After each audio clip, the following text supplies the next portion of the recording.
Kabanata 3171. Aba, sabihin mo sa akin, anong kailangan mong gawin ngayon para bitawan kita? Sinampal muli ni Harvey si Davian na nagpalipad kay Davian. Ang pagiging nangungunang talento at nagwagi sa torneo ay walang kahulugan sa ngayon. Walang tigil si Harvey sa paghampas kay Davian, kahit na nakatingin ang buong crowd. Laking gulat nila nang makitang namamaga na parang baboy ang mukha ng nangungunang talento. Maging si Lydia ay natigilan nang makita ang nakakatakot na tanawin. Si Davian ang pinakamahusay na talento. Tinalo niya ang kampyon sa isang laslas lang. Maaring walang kapantay ang kanyang pagiging swordmanship. Gayunpaman, wala siyang silbi sa harap ni Harvey. Naningkit ang mga mata ni Ezra sa gulat sa nakita. Naalala niya tuloy ang panahong sinampal siya sa mukha noong hapong iyon. Ramdam niya ang bawat sampal ni Harvey kay Davian. Sampal. Pinalipad muli si Davian bago tuluyang bumagsak sa ring. Pagkaraan ng ilang sandali ay nagsuka siya ng dugo bago siya bumagsak sa lupa. Kalmadong naglakad si Harvey patungo sa ring bago itinaas ang kamay kay Davian. Lumuhod. Naningkit ang mga mata ni Davian. Lumuhod siya mismo sa gitna ng ring, natuwid ang likod. Natatakot siya. Nagulat ang lahat. Agad na natigilan sina Ezra, Lydia, at ang iba pa. Ang kanilang maayos na mga plano ay ganap na walang silbi laban kay Harvey. Lumuhod pa si Davian sa harapan niya. Halos mag-ubo ng dugo si Ezra, hindi niya alam kung paano niya ipapaliwanag kay Joseph ang sitwasyon. Gayunpaman, hindi siya binigyan ni Harvey ng oras para makapag-isip. Sa susunod na sandali, kinuha ni Harvey ang kanyang badge at iwinagayway ito. Magandang gabi, mga alagad ng Longmen Law Enforcement. Natigilan ang mga estudyante matapos makita ang badge. Gayunpaman, likas silang tumayo na may magalang na ekspresyon sa kanilang mga mukha. Isang matamis na ngiti ang ipinakita ni Rachel bago humakbang. Magandang gabi, Head York. Mabuhay ka, Chief York. Maririnig ang sigaw sa buong stadium. Head York, Head York. Bumabati ako kay Chief York. Napakalaking tunog ng Head York ang yumanig sa buong lugar. Nanginginig ang katawan ni Ezra nang hindi mapigilan. Talagang hindi siya makapaniwala. Hindi niya akalain na pinlano na ni Harvey ang lahat. Gusto ni Joseph na patayin si Harvey.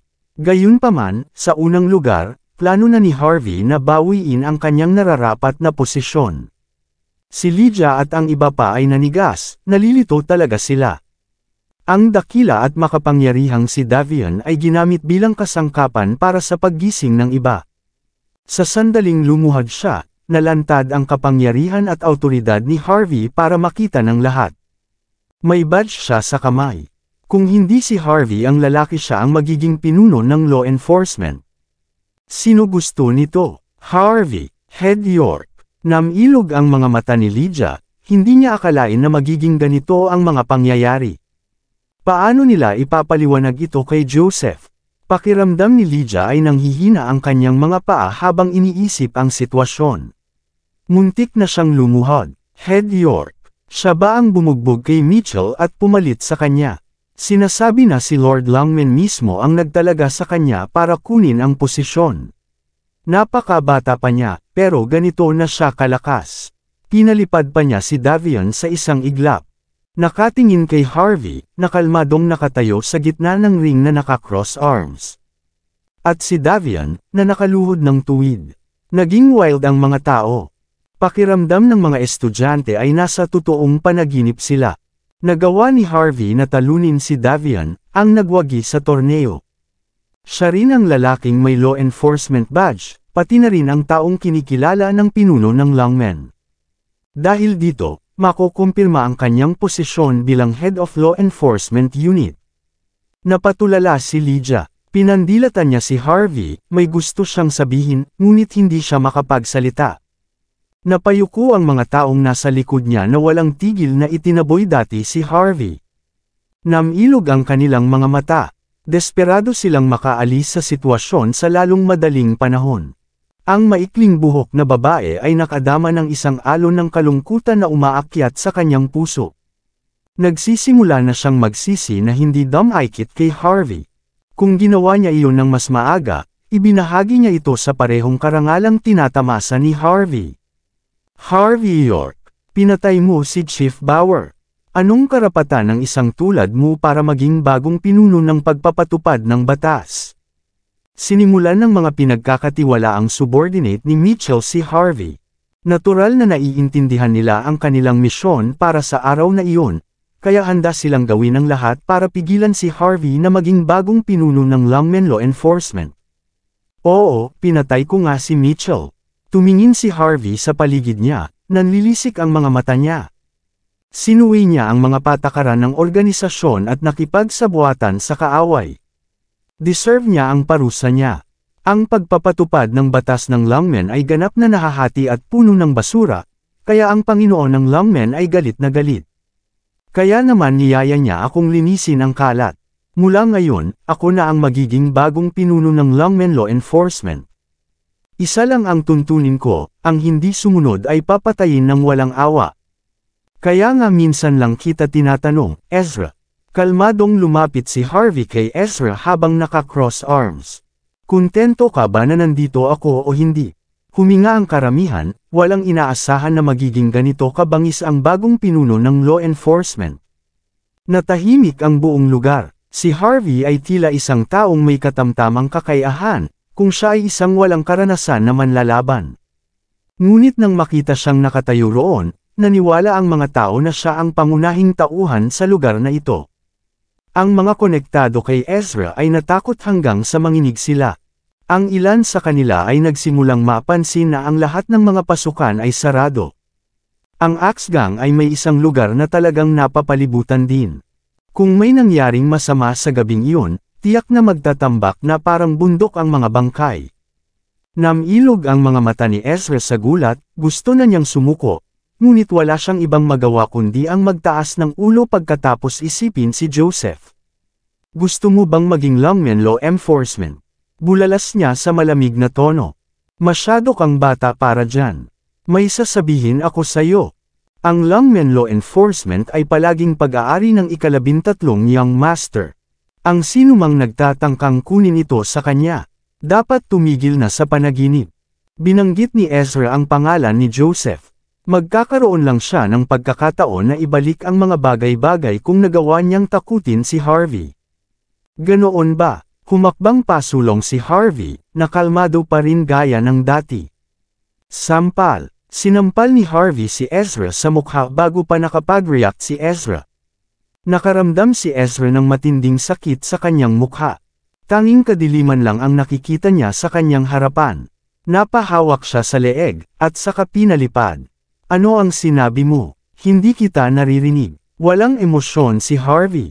Itatanong ko ulit, kuntento ka ba o hindi? Naningkit ang mga mata ni Ezra. Tuluyan nang nawala ng kulay ang mukha niya.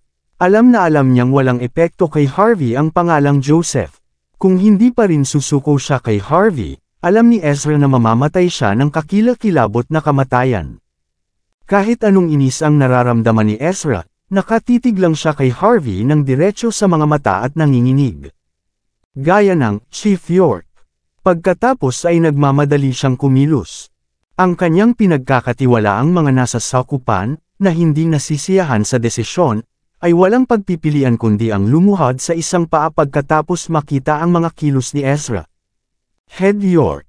Natigilan ang mga estudyante ng law enforcement nang makita nilang nakaluhod sina Ezra at Davian sa harap ni Harvey, na may hawak na law enforcement badge. Hindi nagtagal ay napaluhod silang lahat sa lupa. Head York, Head York. Natapos na ang lahat. Pagkatapos harapin ang Longmen's Law Enforcement Martial Arts Tournament, nagpasya si Harvey na hayaan si Rachel na pangasiwaan ang paglilinis. Sa tulong ng mga tao ni Kader na kontrolin ang pagpapatupad ng batas, gayon din ang kapangyarihan ni Rachel at ng kanyang mga pinagkakatiwalaang underling, lahat ay inalagaan ng maayos. Sa pagbalik sa base camp ng Axe Gang, tiningnan ni Harvey ang kanyang telepono upang makita kung nakalabas na sina Lillian at Mandy. Pagkatapos ng lahat, nasa palad ni Harvey ang Axe Gang at ang Hearthstone Corporation sa loob lamang ng 3 araw. Dagdag pa rito, mas matibay pa ang kanyang posisyon bilang law enforcement chief. Nangangahulugan ito na mayroon siyang sapat na pagkilos upang makakuha ng isang bargain. Sa ganitong sitwasyon, napakadali para sa kanya na palayain ang dalawang inosenteng tao sa kulungan. Siyempre, walang pakialam si Harvey na bumisita sa istasyon ng pulisya kung ang dalawa ay nakakulong pa rin sa likod ng mga rehas kinabukasan. Pag-uwi, nakita ni Harvey na naidlip na si Cynthia. Hindi niya siya ginising. Pagkatapos niyang maligo ay nagpatuyo siya ng buhok gamit ang tuwalya habang tinitingnan ang phone niya kung may messages. Nag-text sina Yvonne, Queenie, Leslie at ang iba pa na nagtatanong sa kanya tungkol sa kanyang pag-unlad sa Floatwell, at kung maayos ba ang lahat. Isa-isang sinagot ni Harvey ang bawat isa sa kanila, at nagpahayag ng pasasalamat bago siya natulog. Kinaumagahan, tumunog ang telepono ni Harvey. Pagkatapos kunin ang telepono, maririnig ang magalang na tono ni Rachel. Magandang balita, Ginoong York. Tumawag ang Floatwell Police Station. Base sa ebidensyang ibinigay namin, si Mandy at ang kanyang ina ay itinuring na inosente. Matapos makumpleto ang pamamaraan, sila ay ilalabas kaagad. Hindi inaasahan ni Harvey na darating ang magandang balitang ganito. Bahagya siyang tumango bago sumagot, "I'll go there myself in a bid." Pagkaraan ng ilang sandali ng katahimikan, sinabi ni Rachel, "Mayroon ding masamang balita." Kumunot ang noo ni Harvey. Narinig niya ang bigat ng mga salita ni Rachel. "Ano yan?" Huminga ng malalim si Rachel na para bang pinapakalma ang sarili. Pinaslang si Deputy Chief Bauer sa kalye kagabi. Kaninang umaga lang natagpuan ang bangkay niya. Natagpuan ding patay si Dylan sa kanyang tahanan. Muntik din mabundol si Ozzy ng kotse. Isa sa mga bodyguard ni Joseph ang kasama niya, kaya maswerte siyang nakaligtas sa kaganapan. Lahat ng namatay o nasugatan ay may sama ng loob sa iyo. Ang pulisya ay hindi makagawa ng matibay na ebidensya na nagpapatunay na ikaw ang gumawa ng lahat ng ito. Ngunit kumakalat ang mga tsismis sa Floatwell na sinasabing ikaw ang pumatay. Dapat kang mag-ingat, Mr. York. Nanlamig ang mga mata ni Harvey. Hindi mahalaga kung sino ang salarin, ito ay isang kahanga-hangang hakbang. Pagkababa ng tawag, dinala agad ni Harvey si Cynthia sa Floatwell Police Station. Matapos dumaan sa mga pamamaraan upang mailabas sina Lillian at Mandy sa kulungan, binigay ni Harvey sa pulisya ang kanyang kinaroroonan kagabi at ebidensyang sumusuporta sa kanyang mga sinasabi. Kung tutuusin, sina Ezra at Dylan ang pinuntirya dahil sa kanya.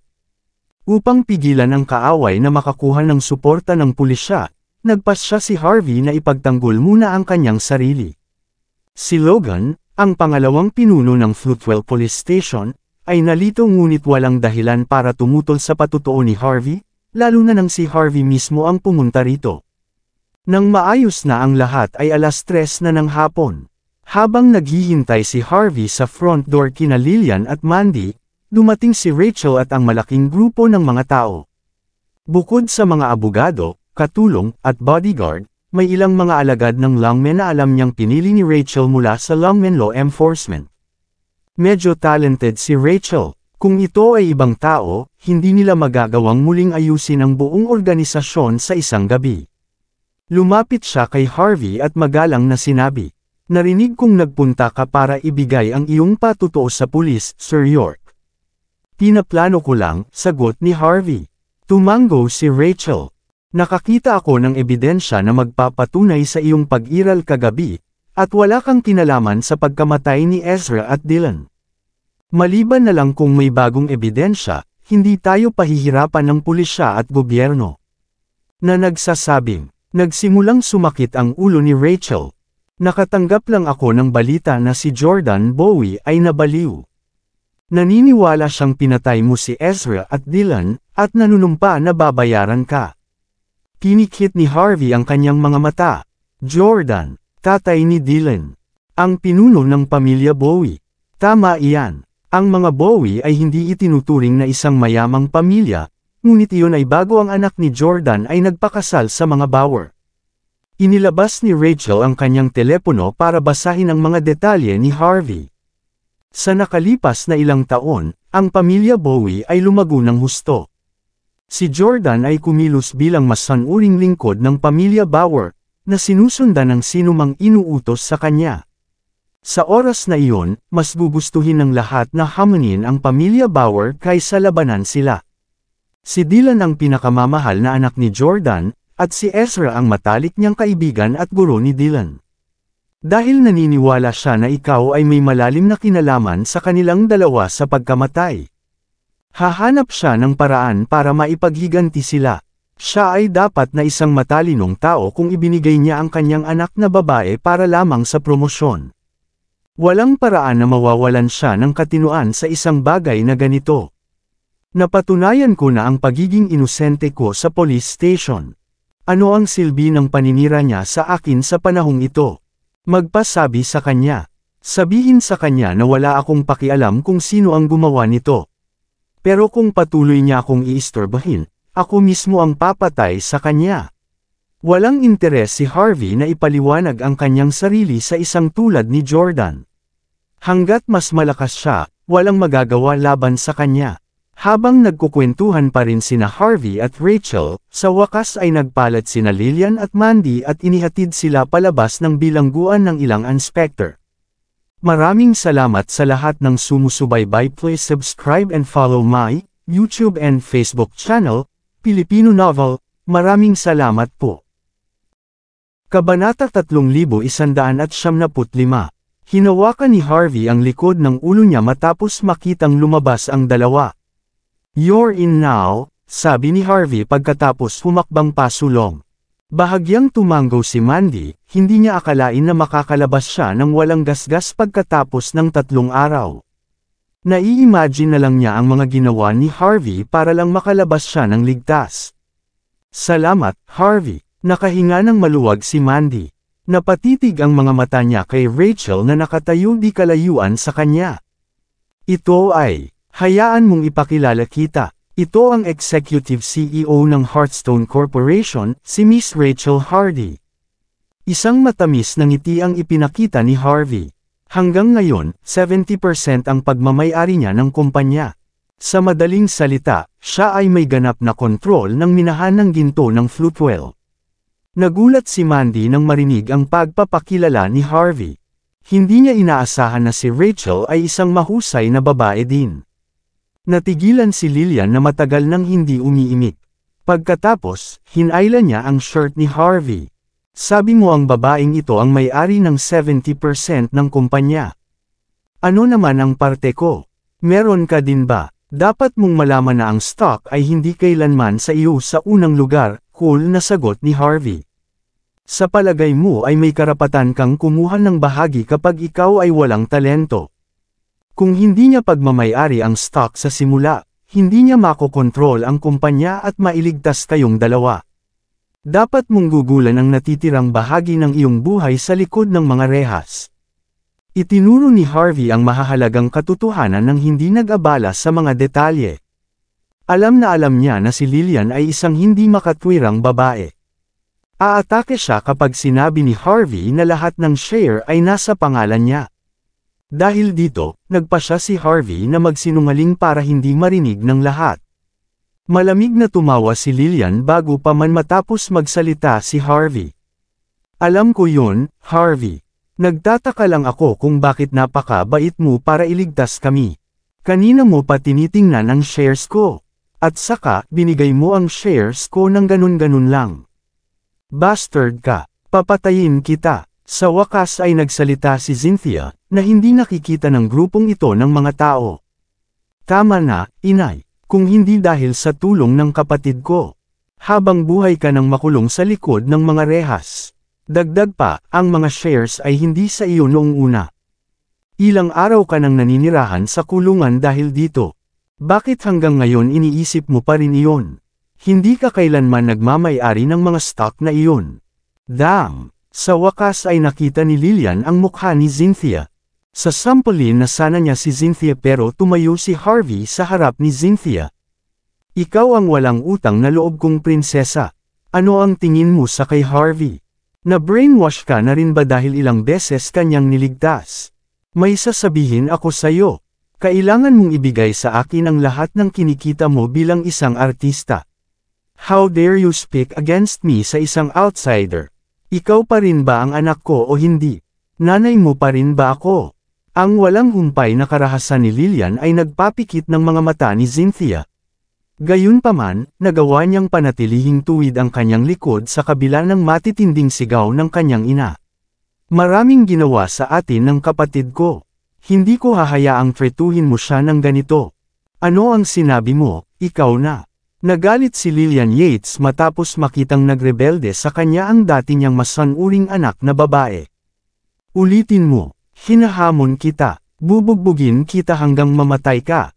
Lalo niyang kinaiinisan si Harvey York. Hindi lang siya kinampihan ni Mandy Zimmer, binalingan pa niya ang kanyang bunsong anak na babae laban sa kanya. Kasalanan ni Harvey ang lahat. Sinapo ni Mandy ang kanyang mga sintedo nang magsimulang mag-away sina Lillian at Cynthia Zimmer. Tama na kayong dalawa, kakalabas lang namin ng kulungan. Hindi ba tayo magkakaroon ng kapayapaan at katahimikan? At saka, do you think that ridiculous contract could really get you shares, inay? Kahit nasa iyo na ang lahat, sa tingin mo kaya mo itong kontrolin? Napakaraming mayayamang pamilya sa Floatwell. Sa tingin mo ba hahayaan nilang kontrolin ng isang babaeng walang background ang buhay nila? Ang mga shares ay hindi mabuti para sa sinuman. Ito ay isang paalala. Mamamatay ang mga walang kapangyarihan kapag nahawakan nila ang shares. Malamig na tumawa si Lillian. Mabuti, mukhang nasa dumb side ka rin. Mamamatay ba ang mga taong walang kapangyarihan? Nasa palad ko ang lahat noon. Bakit buhay pa ako ngayon, tama ba? Gusto mo ba akong patayin para makasama mo si Harvey nang walang nagsasabi sa iyo, di ba? May sasabihin ako sa iyo. Hindi yan mangyayari. Kahit mamamatay ako, hinding-hindi ako papayag dito. Malamig na tumawa si Lillian bago siya naglakad patungo sa mga tao na may bossy na ekspresyon sa mukha. Halata namang galit na galit siya. Magkakaroon ng matinding kahihinatnan pagkatapos nito. Sa sandaling ito, dumaan ang isang hilera ng Toyota Prados na may magagandang plaka. Ang mga sasakyan ay nakaparada sa harap mismo ng istasyon ng pulisya at ganap na isinara ang pasukan. Ang pinto ng kotse sa gitnang seksyon ay sinipa bago ang gitnang seksyon lumabas ang isang matandang lalaking nakasut na mapula ang mga mata. Halatang nag-aapoy ang galit niya sa puntong iyon. Hindi pinansin ni Lillian, na masama pa rin ang loob. Wala ka bang mata, bastard ka? Hindi mo ba nakikitang naglalakad ako dito? Galit na sigaw niya sabay turo sa lalaki. May death wish ka ba o ano? How dare you block all the damn exits? Sampal. Hindi nag-aksaya ng oras ang lalaki sa pagpapalipad kay Lillian na may sampal sa mukha.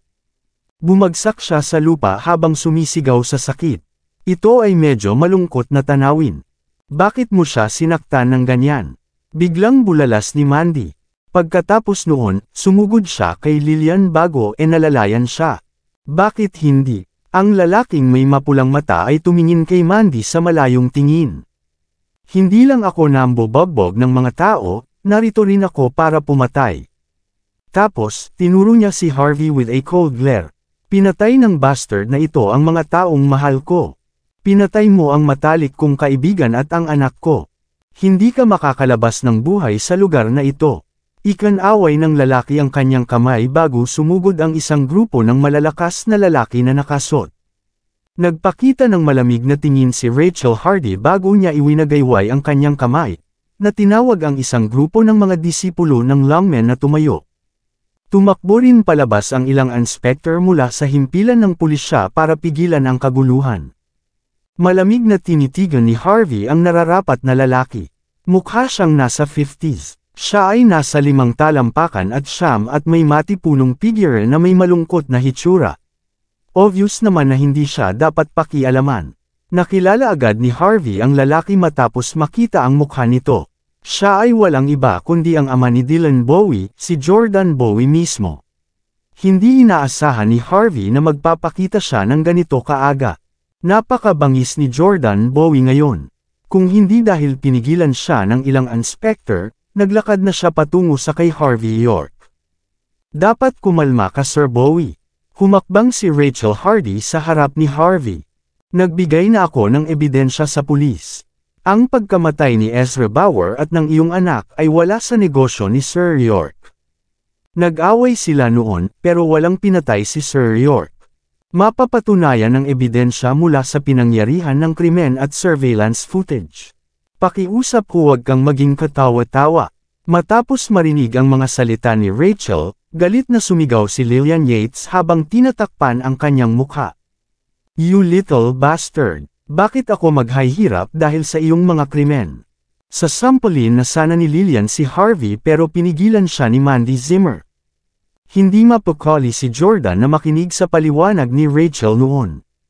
Rachel, tama ba? Bakit hindi mo isara ang bunganga mo? Sabi ni Jordan na may malungkot na tingin. Sa tingin mo may karapatan kang magsalita dito. Isa ka lang sa mga kasambahay niya, kaya wag ka nang magpakitang gilas. May sasabihin ako sa'yo. Walang silbi sa akin ang tinatawag mong patunay. Maaari mong lokohin ang pulis, ngunit hindi mo ako maloloko. Itong bastard, pinatay niya ang kaibigan ko at ang anak ko.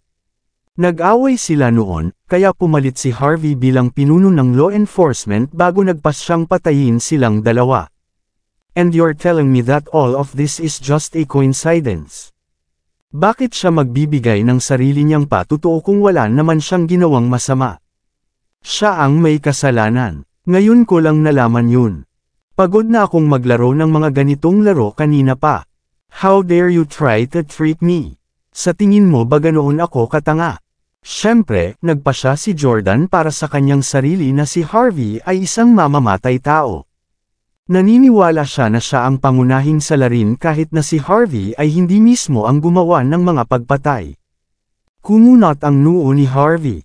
Logically speaking, hindi mawawala ng ulo ng ganito ang isang lalaking tulad ni Jordan kahit malungkot siya. Bakit ba ganito na lang na maging target niya si Harvey?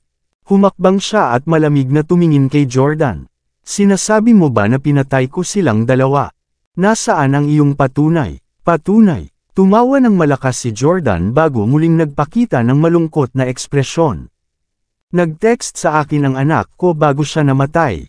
Ang salitang York lang ang pinadala niya, pero I bet he was trying to write your damn name. Sigaw niya sa mukha ni Harvey habang binibigyan siya ng death glare. Otherwise bakit niya ako tinext ng ganito in the first place? Malakas ka na ngayon. Ikaw ang pinuno ng law enforcement. Ang ebidensyang tulad nito ay hindi maaaring laban sa iyo. Pero, ito ay sapat na para sa akin. Sinamaan niya ng tingin si Harvey. Alam ko na talaga kung sino ang may gawa nito ngayon. Nagsalubong ang mga kilay ni Harvey.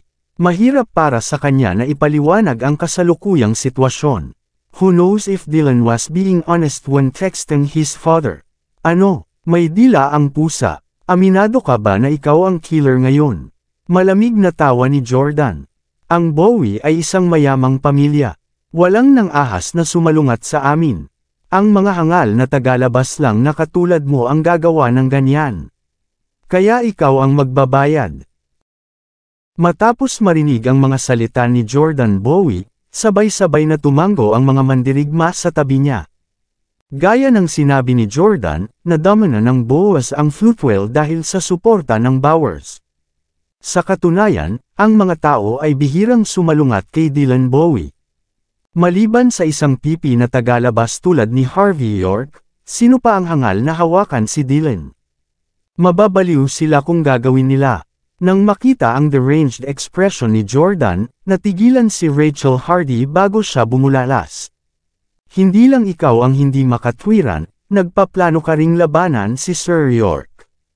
Tandang padamdam. Tama iyan, sagot ni Jordan na may malamig na ngiti sa labi. Mayroon kang Axe Gang, Longmen Law Enforcement, at Hearthstone Corporation, ngunit ano?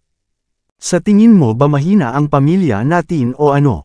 It's none of my business. Pero kung patuloy mong sisiraan si Sir York at kumilos ng mayabang, kailangan kitang pigilan. Medyo nagulat si Mandy matapos marinig ang mga salita ni Rachel. Kailan pa siya naging ganito? Hindi pa siya tinalikuran ni Yvonne Xavier tapos ngayon ay si Rachel naman.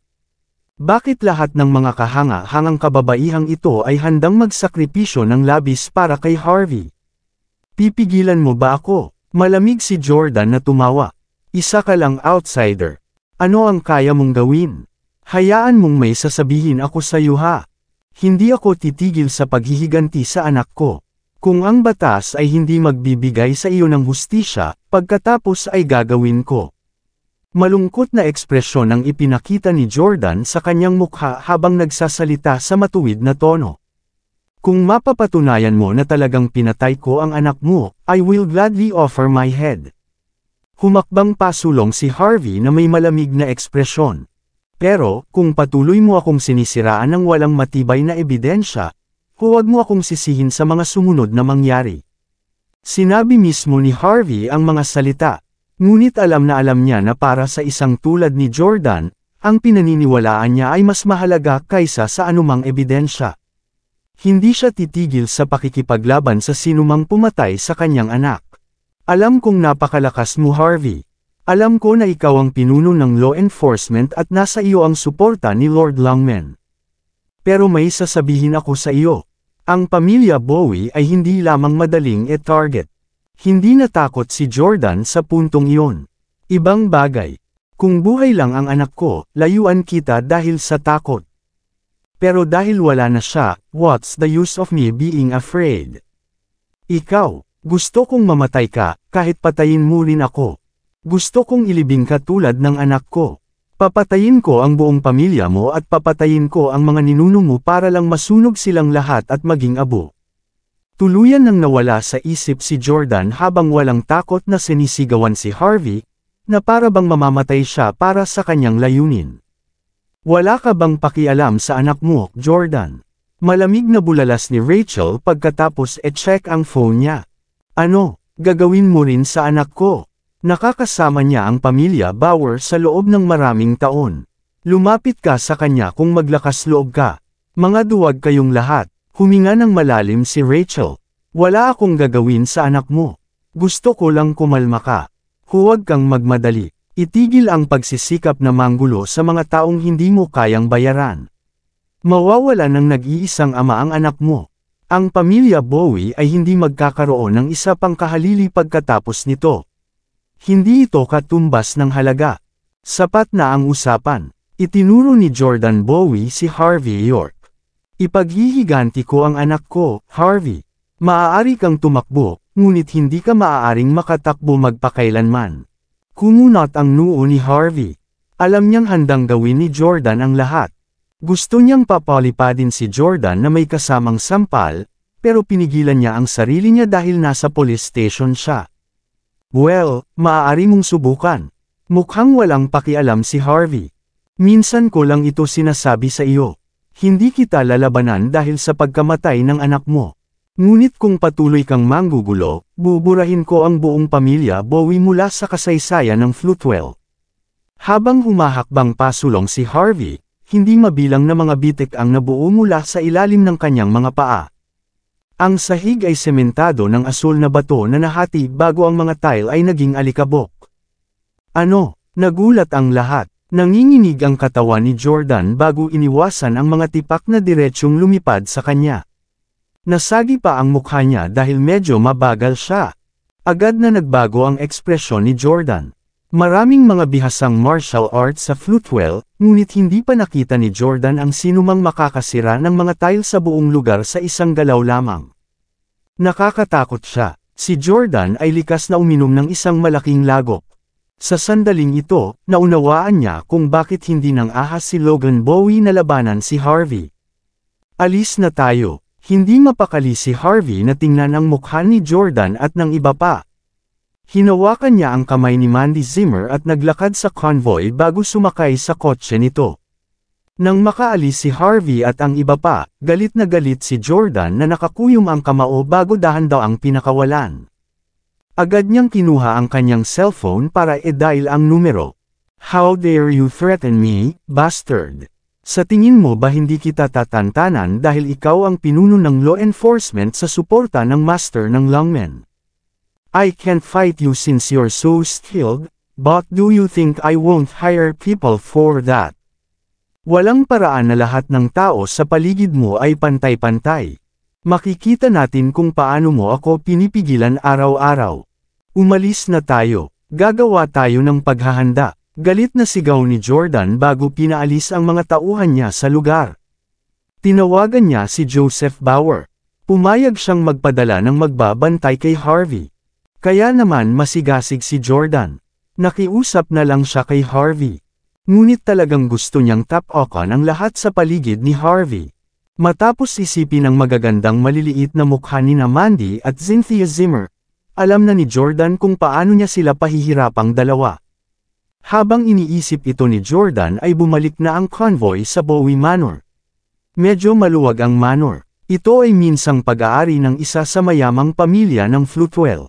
Pero pagkatapos talagang sirain ni Jordan ang pamilya, kinuha pa niya ang lugar. Naramdaman ni Jordan na medyo tahimik ang lugar sa kanyang pagbabalik. Ang kanyang Tibetan Mastiff ay wala doon upang batiin siya. Bahagyang walang laman ang buong manor. Wala kahit isang kaluluwa ang matagpuan sa oras na iyon. Kabanata 3200. Natarante si Jordan Bowie. Dahil siya ay medyo brutal na tao, kumuha siya ng isang eleganteng mukhang baril mula sa ilalim ng upuan at sinipa ang pinto ng kotse bago isinama ang kanyang bodyguard at sekretarya. Isang crack ang lumitaw sa front gate ng manor. Umaamoy ang amoy ng dugo mula sa loob. Kumunat ang noo ni Jordan bago nagbago ang ekspresyon niya. May mali. Tanggalin niyo yung gun guard niyo. Go! Sinipa niya ang pinto bago pumasok sa loob. Nagkalat ang mga sandata sa lupa na may dugong tumalsik kung saan-saan. Mahigpit na sarado ang pinto ng main hall. Walang nakakaalam kung ano ang nangyari sa loob. Labis na nag-aalala si Jordan. Masama ang kutob niya sa sitwasyon. Galit na galit siyang gumawa ng kilos bago itinutok ng kanyang mga tauhan ang kanilang mga baril sa main hall. Sino ang nagtatago dito? Ipakita ang iyong sarili. Huli ka na, Chief Bowie. Isang mahinahong boses ang umalangaw mula sa bulwagan. Nakahinga ng maluwag si Jordan matapos marinig ang boses na iyon. Bakit ka nasa asyenda namin, young lord? May nakasakit ba sa iyo nang hindi sinasadya? Sabihin mo sa akin kung sino sila. Haharapin ko ang buong pamilya nila. 3 tao ang lumabas ng hall habang nagsasalita pa si Jordan. Ang nasa harap ay si Joseph Bauer na nakasuot ng puting suit. Kumunat ang noo niya, na para bang hindi siya sanay sa amoy ng dugo. Nasa likod niya ang isang matandang lalaki at isang magandang babae na nakadress na may gold-rimmed glass. Ang pangalan ng babae ay si Ruby Murray. Nakatingin siya kay Jordan at malamig na napabulalas. Mabait si young master para makakuha ng impormasyon tungkol sa pumatay sa anak mo. Mabuti kung magpasya kang huwag maghayganti. Pero, humingi ka pa ng tulong sa kay young master. Sino ka sa tingin mo? Anong karapatan mong sabihin sa young master na gumawa ng ganito?